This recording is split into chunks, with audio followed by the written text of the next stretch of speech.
تو ایران نے ایسے میں ایک امپورٹنٹ سٹیٹمنٹ دیا ہے اور ایران نے یہ کہا کہ ایرانی بندرگاہوں کو اگر خطرہ ہوا یا اگر ایرانی بندرگاہوں کے اوپر حملہ کیا گیا تو اس کے بدلے میں خطے میں کسی کی بھی بندرگاہیں محفوظ نہیں رہیں گی. اب یہ ایران نے اگر کہا ہے تو اس نے ماضی میں کر کے دکھایا.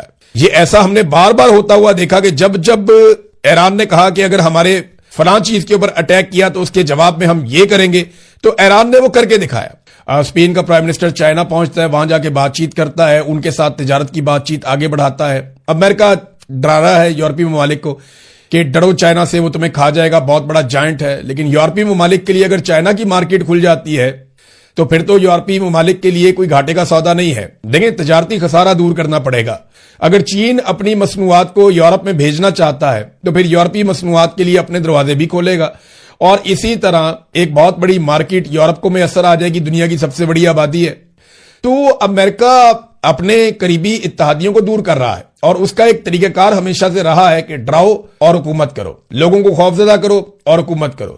وہ رشیا اور چائنا سے لمبے عرصے سے لوگوں کو ڈراتا رہا ہے, لیکن اگر بات چیت کریں اور تجارت کریں اور تجارتی رستے کھولیں تو دنیا ترقی بھی کر سکتی ہے. لیکن بہت دور بیٹھے ہوئے امریکہ کو یہ بات گوارا نہیں ہے کہ امریکن انفلوئنس کے باہر دنیا ترقی کرے. کیا دوبارہ مذاکرات ہوں گے؟ بالکل مجھے ایسا لگتا ہے کہ دوبارہ مذاکرات ہوں گے. اور یہ مجھے لگتا نہیں ہے, یہ جو کوششیں ہو رہی ہیں, جو پاکستان بھی کر رہا ہے, ترکی بھی کر رہا ہے, مصر بھی کر رہا ہے, رشیا اور چائنا بھی کر رہے ہیں اور بہت سارے جو یورپی ممالک ہیں وہ بھی کوشش کر رہے ہیں کہ مذاکرات ہو جائیں. عرب ممالک بھی یہ چاہتے ہیں کہ مذاکرات ہو جائیں. اگر مذاکرات دوبارہ ہو جاتے ہیں تو امید ہے کہ امریکہ مزید لچک دکھائے گا اور ایران کے ساتھ کوئی معاملات ان کے طے ہو جائیں گے. لیکن دیکھیں, امریکہ کو چاہیے فیس سیونگ, اس کو جیت کی صورت میں ایک ٹرافی چاہیے. وہ ٹرافی کیا ہو سکتی ہے؟ ایک وہ یہ چاہتے ہیں کہ آبنہ ہرمز فوری طور پہ کھل جائے. اب ایران کی جانب سے ایک اور خبر بھی آتی ہے, اس میں یہ دعویٰ کیا جاتا ہے کہ امریکہ حصہ مانگ رہا تھا کہ آبنہ ہرمز میں سے جو بھی کماؤ گے اس میں ہمارا حصہ ہمیں دو گے. میں نے آپ کو یہ بات پہلے بھی بتائی تھی کہ بہت ممکن ہے کہ آنے والے وقت میں امریکہ کوئی ایسا سیٹ اپ قائم کر دے جس میں وہ یہاں سے بھی پیسے کما لے, کیونکہ پوری دنیا سے امریکہ پیسہ ہی تو کماتا ہے, اپنی تیل کی کمپنیوں کے ذریعے سے, معدنیات کی کمپنیوں کے ذریعے سے, اپنی تجارت کے ذریعے سے اور کنٹرول کے ذریعے سے اور اپنے ڈالر کے ذریعے سے, جیسے پیٹرو ڈالر کی ایک ٹرمنالوجی ہے. تو امریکہ پوری دنیا سے پیسہ ہی کماتا ہے اور یہاں پہ بھی اگر اس کو پیسہ اچھا مل جاتا تو شاید ایک اچھی ڈیل بھی ہو جاتی.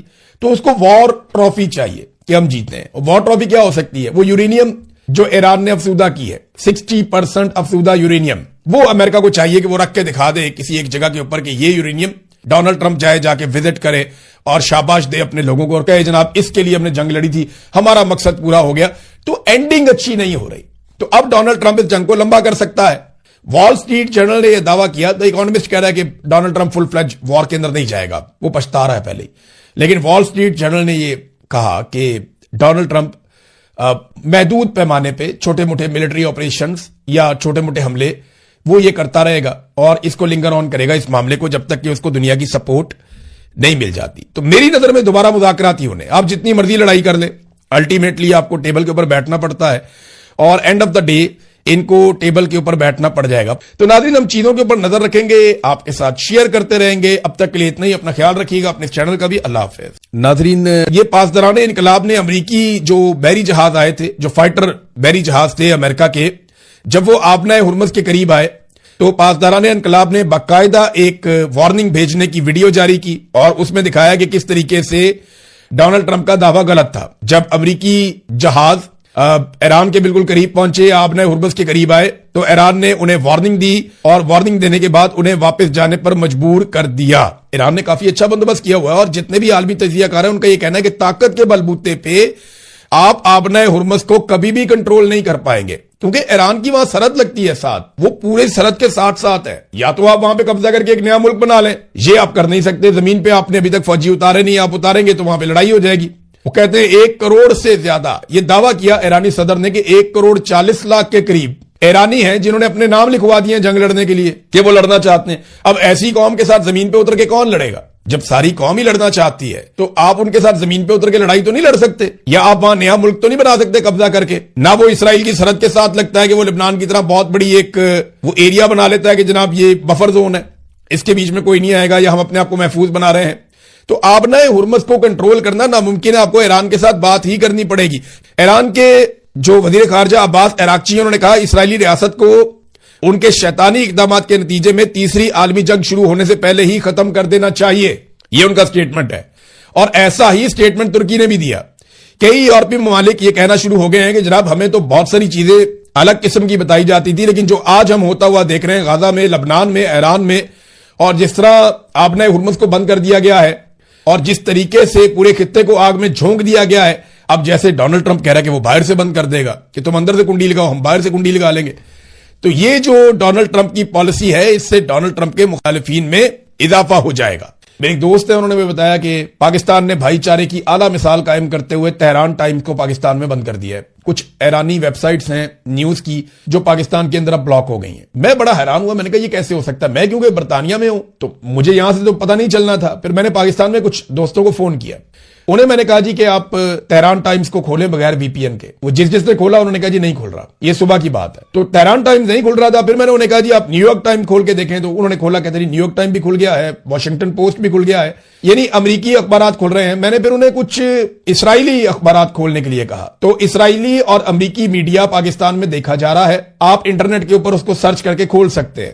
تو پاکستان کے اندر تہران ٹائمز بند ہو گیا. یہ کیوں بند ہو گیا؟ یعنی امریکہ کا اور اسرائیل کا میڈیا پاکستان میں دیکھا پڑھا جا سکتا ہے، لیکن ایران کا میڈیا پاکستان میں دیکھا پڑھا نہیں جا سکتا. یہ کیوں ہوا؟ اور ایرانی صحافیوں کے اوپر پاکستان کی ملٹری اسٹیبلشمنٹ نے، باقاعدہ افسران نے یہ حکم جاری کیا کہ انہیں اپنے ٹی وی چینلز میں اور پروگراموں کے اندر اب نہ بلایا جائے. اور یہ بات ایران کے صحافی تصدیق کر چکے ہیں. جب میں نے یہ خبر دی تو انہوں نے بہت چھلانگیں ماری، لیکن بعد میں اس کی تصدیق بھی آ گئی. اب چینی وزیر دفاع جو ہیں انہوں نے سٹیٹمنٹ دیا امریکہ کو خبردار کرتے ہوئے کہ چین کے ایران سے تجارتی اور توانائی کے معاہدے ہیں، چین ان معاہدوں کا احترام کرے گا اور دوسروں سے بھی توقع کرتا ہے کہ وہ ہمارے معاملات میں دخل اندازی نہ کریں.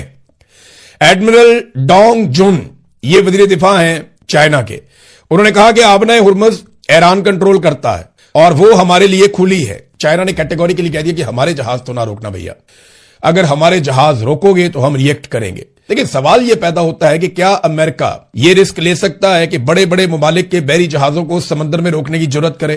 خاص طور پہ امریکہ روک دے چینی جہازوں کو، روس کے جہازوں کو، جاپان کے جہازوں کو، کورین جہازوں کو، اور اس کے علاوہ بھارتی اور پاکستانی جہازوں کو روک دے امریکہ، یا یورپ کی طرف جانے والے جو بحری جہاز ہیں جن کے اندر ان کا مال جا رہا ہے ان کو روک دے، فرانس کو، جرمنی کو، باقی ممالک کو. تو یہ اتنا آسان نہیں ہے امریکہ کے لیے. لیکن اگر امریکہ یہ روکتا ہے تو وہ اپنے مخالفین کی تعداد میں اضافہ کرے گا، اس سے اس کے مخالفین کم نہیں ہوں گے. ٹرمپ بار بار کہہ رہا ہے، بلکہ چائنا کو ٹرمپ نے کہا کہ اگر چائنا کو کوئی پرابلم ہے تو اپنے خالی جہاز لے آئے اور آ کر ہم سے بھر کے تیل لے جائے. ہمارے پاس بڑے بڑے ذخائر ہیں، ہمارے پاس سعودیہ اور روس سے بڑے ذخائر ہیں، اور وینزویلا کا تیل بھی ہمارے پاس ہے. اب آپ کو سمجھ آ رہی ہے کہ ڈونلڈ ٹرمپ نے یہ سارا کھیل کھیلا کیسے. تو عرب ممالک کو کیا ملا؟ سب سے بڑا سوال یہ ہے. عرب ممالک کا تو بھٹا ہی بیٹھ گیا نا. پھر بھائی تیل بکے گا امریکہ کا، عرب ممالک نے پیسہ دیا اپنی حفاظت کے لیے امریکہ کو، امریکہ نے اسی پیسے کو استعمال کرتے ہوئے اسرائیل کی حفاظت کی، اور اربوں کی حفاظت کا وقت آیا تو اربوں کے گلے شکوے بیچ میں رہ گئے. آج اربوں کا تیل بند ہے اور امریکہ کہتا ہے آؤ ہمارا تیل خرید لو. یہاں سے بھی پیسہ لے لیا، وہاں سے بھی پیسہ لے لیا، اسرائیل کو بھی راضی کر دیا، اپنا تیل بیچنے کے لیے مارکیٹ بھی کر لیا کہ ہمارا تیل اب آپ خرید لیجئے. تو ایران نے ایسے میں ایک امپورٹنٹ سٹیٹمنٹ دیا ہے، اور ایران نے یہ کہا کہ ایرانی بندرگاہوں کو اگر خطرہ ہوا یا اگر ایرانی بندرگاہوں کے اوپر حملہ کیا گیا تو اس کے بدلے میں خطے میں کسی کی بھی بندرگاہیں محفوظ نہیں رہیں گی. اب یہ ایران نے اگر کہا ہے تو اس نے ماضی میں کر کے دکھایا. یہ ایسا ہم نے بار بار ہوتا ہوا دیکھا کہ جب ایران نے کہا کہ اگر ہمارے فلاں چیز کے اوپر اٹیک کیا تو اس کے جواب میں ہم یہ کریں گے، تو ایران نے وہ کر کے دکھایا. اسپین کا پرائم منسٹر چائنا پہنچتا ہے، وہاں جا کے بات چیت کرتا ہے، ان کے ساتھ تجارت کی بات چیت آگے بڑھاتا ہے. امریکہ ڈرا رہا ہے یورپی ممالک کو کہ ڈرو چائنا سے، وہ تمہیں کھا جائے گا، بہت بڑا جائنٹ ہے. لیکن یورپی ممالک کے لیے اگر چائنا کی مارکیٹ کھل جاتی ہے تو پھر تو یورپی ممالک کے لیے کوئی گھاٹے کا سودا نہیں ہے. دیکھیں تجارتی خسارہ دور کرنا پڑے گا. اگر چین اپنی مصنوعات کو یورپ میں بھیجنا چاہتا ہے تو پھر یورپی مصنوعات کے لیے اپنے دروازے بھی کھولے گا، اور اسی طرح ایک بہت بڑی مارکیٹ یورپ کو میسر آ جائے گی. دنیا کی سب سے بڑی آبادی ہے. تو امریکہ اپنے قریبی اتحادیوں کو دور کر رہا ہے، اور اس کا ایک طریقہ کار ہمیشہ سے رہا ہے کہ ڈراؤ اور حکومت کرو، لوگوں کو خوفزدہ کرو اور حکومت کرو. وہ رشیا اور چائنا سے لمبے عرصے سے لوگوں کو ڈراتا رہا ہے، لیکن اگر بات چیت کریں اور تجارت کریں اور تجارتی رستے کھولیں تو دنیا ترقی بھی کر سکتی ہے. لیکن بہت دور بیٹھے ہوئے امریکہ کو یہ بات گوارا نہیں ہے کہ امریکن انفلوئنس کے باہر دنیا ترقی کرے. کیا دوبارہ مذاکرات ہوں گے؟ بالکل مجھے ایسا لگتا ہے کہ دوبارہ مذاکرات ہوں گے، اور یہ مجھے لگتا نہیں ہے، یہ جو کوششیں ہو رہی ہیں، جو پاکستان بھی کر رہا ہے، ترکی بھی کر رہا ہے، مصر بھی کر رہا ہے، رشیا اور چائنا بھی کر رہے ہیں، اور بہت سارے جو یورپی ممالک ہیں وہ بھی کوشش کر رہے ہیں کہ مذاکرات ہو جائیں، عرب ممالک بھی یہ چاہتے ہیں کہ مذاکرات ہو جائیں۔ اگر مذاکرات دوبارہ ہو جاتے ہیں تو امید ہے کہ امریکہ مزید لچک دکھائے گا اور ایران کے ساتھ کوئی معاملات ان کے طے ہو جائیں گے۔ لیکن دیکھیں، امریکہ کو چاہیے فیس سیونگ، اس کو جیت کی صورت میں ایک ٹرافی چاہیے۔ وہ ٹرافی کیا ہو سکتی ہے؟ ایک وہ یہ چاہتے ہیں کہ آبنۂ ہرمز فوری طور پہ کھل جائے۔ اب ایران کی جانب سے ایک اور خبر بھی آتی ہے، اس میں یہ دعویٰ کیا جاتا ہے کہ امریکہ حصہ مانگ رہا تھا کہ آبنۂ ہرمز میں سے جو بھی کماؤ گے اس میں ہمارا حصہ ہمیں دو گے۔ میں نے آپ کو یہ بات پہلے بھی بتائی تھی کہ بہت ممکن ہے کہ آنے والے وقت میں امریکہ کوئی ایسا سیٹ اپ قائم کر دے جس میں وہ یہاں سے بھی پیسے کما لے، کیونکہ پوری دنیا سے امریکہ پیسہ ہی تو کماتا ہے، اپنی تیل کی کمپنیوں کے ذریعے سے، معدنیات کی کمپنیوں کے ذریعے سے، اپنی تجارت کے ذریعے سے اور کنٹرول کے ذریعے سے، اور اپنے ڈالر کے ذریعے سے، جیسے پیٹرو ڈالر کی ایک ٹرمنالوجی ہے۔ تو امریکہ پوری دنیا سے پیسہ ہی کماتا ہے، اور یہاں پہ بھی اگر اس کو پیسہ اچھا مل جاتا تو شاید ایک اچھی ڈیل بھی ہو جاتی۔ تو اس کو وار ٹرافی چاہیے کہ ہم جیتے ہیں۔ وار ٹرافی کیا ہو سکتی ہے؟ وہ یورینیم جو ایران نے افسودہ کی ہے، 60% افسودہ یورینیم، وہ امریکہ کو چاہیے کہ وہ رکھ کے دکھا دے کسی ایک جگہ کے اوپر کہ یہ یورینیم، ڈونلڈ ٹرمپ جا کے وزٹ کرے اور شاباش دے اپنے لوگوں کو اور کہے جناب اس کے لیے ہم نے جنگ لڑی تھی، ہمارا مقصد پورا ہو گیا۔ تو اینڈنگ اچھی نہیں ہو رہی، تو اب ڈونلڈ ٹرمپ اس جنگ کو لمبا کر سکتا ہے۔ وال سٹریٹ جرنل نے یہ دعویٰ کیا، دی اکانومسٹ کہہ رہا ہے کہ ڈونلڈ ٹرمپ فل فلیج وار کے اندر نہیں جائے گا، وہ پچھتا رہا ہے پہلے ہی، لیکن وال سٹریٹ جرنل نے یہ کہا کہ ڈونلڈ ٹرمپ محدود پیمانے پہ چھوٹے موٹے ملٹری آپریشنز یا چھوٹے موٹے حملے وہ یہ کرتا رہے گا اور اس کو لنگر آن کرے گا اس معاملے کو جب تک کہ اس کو دنیا کی سپورٹ نہیں مل جاتی۔ تو میری نظر میں دوبارہ مذاکرات ہی ہونے، آپ جتنی مرضی لڑائی کر لیں، الٹیمیٹلی آپ کو ٹیبل کے اوپر بیٹھنا پڑتا ہے، اور اینڈ آف دا ڈے ان کو ٹیبل کے اوپر بیٹھنا پڑ جائے گا۔ تو ناظرین، ہم چیزوں کے اوپر نظر رکھیں گے، آپ کے ساتھ شیئر کرتے رہیں گے۔ اب تک کے لیے اتنا ہی، اپنا خیال رکھیے گا، اپنے چینل کا بھی۔ اللہ حافظ۔